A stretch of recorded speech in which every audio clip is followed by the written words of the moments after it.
there's some new features we put into the pheasant pen. They always hang on top of the shelf in there. You know, we did that so they could get out of the rain, keep the food dry and all that, but we noticed they practically live up there. So we put that board in the back, and we opened up about maybe a 3/4 of an inch gap in the back. So now all their waste and poop it just sits up there, it dries, and then it just rolls directly out of the pen.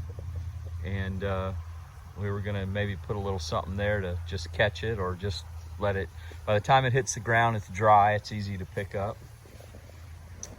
But that was just a nice little feature we did. We haven't cleaned this pen since we've had it,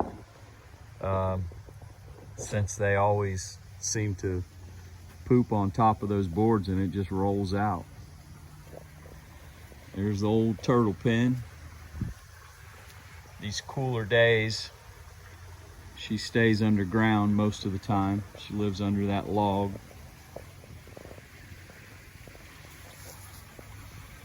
That goes about 5 foot up in the ground there. This is the old Mearns pen.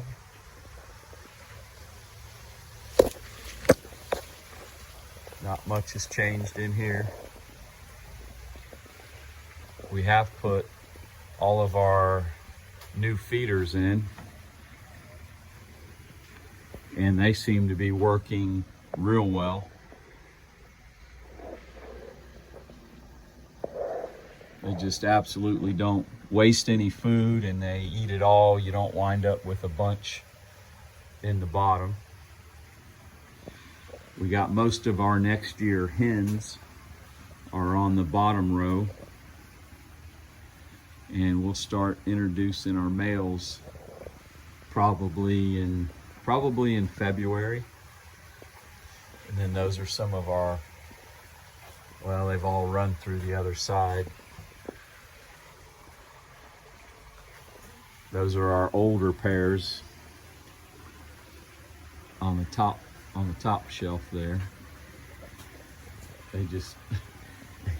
They're running from me. They hear me talking. They don't know what's going on. These are some of our new pens here. These are our Benson pens. We're real happy with them. We've been fortunate. Most of our Bensons are pretty calm compared to some of the ones I've had in the past. I don't know what it is. I don't know if it's the new pen setup or what, but they have that hole they can just go through when they feel uncomfortable. But I really like the new design of that. These are some of our older pens here. We have some 12 by 4. These are what we do our mountain colonies in. We have a couple colonies of mountains. This is inside over here of our new Benson pens. That's what it looks like from the inside.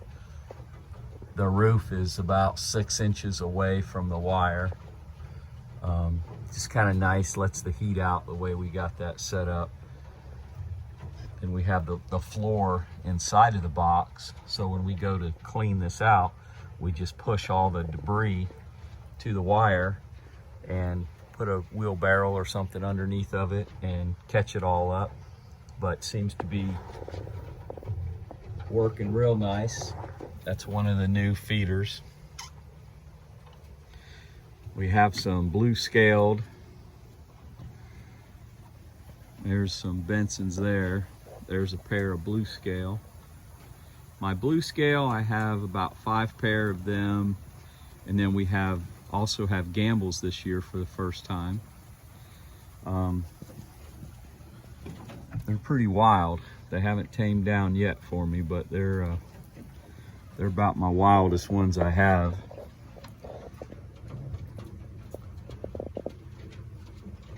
This one we put one of our new style feeders in there because they were always just dumping the feeders. So we put a different style in there, the new ones that we have. But most of these are Benson quail in the new pens.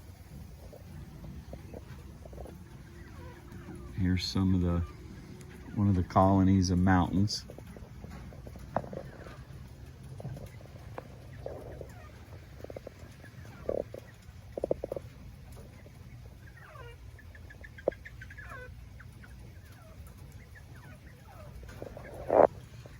Mountains and Mearns are probably your tamest. They'll pretty much eat out of your hand.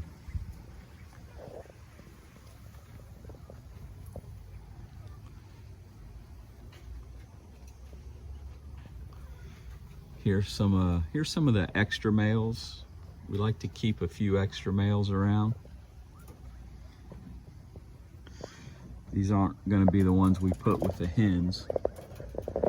These are just kind of extra ones we have, just in case something happens to a male, or I think it's nice for the hens to hear them calling.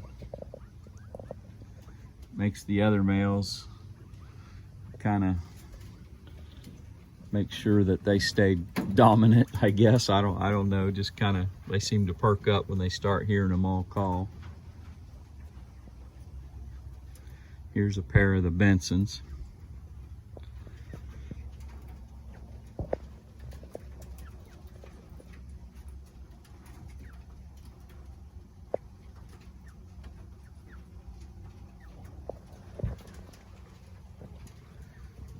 That's a pair from last year. There's more Bensons. Here's some of the new Gambles. Now they are pretty flighty. We keep waiting for them to calm down, but they're beautiful birds. Love to hear them. Love to hear the sounds and the calls that they make. And these are going to be the males for the new hens. I don't have no food, but they'll pretty much eat out of your hands.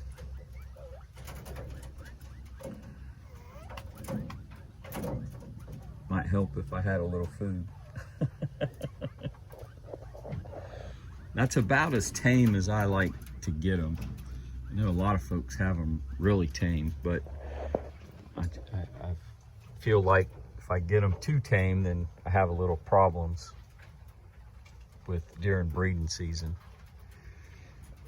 Like to kind of keep them somewhat wild, but there's some more of the Bensons. Most of these have Benson quail in them.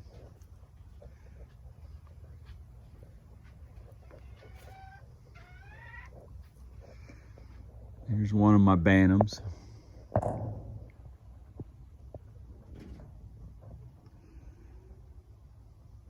Boy, they are great for raising the quail. There's another mountain pen. But they're good quail mamas, that's for sure. But that's pretty much it. Just thought I'd do a quick little walk around on Christmas Eve.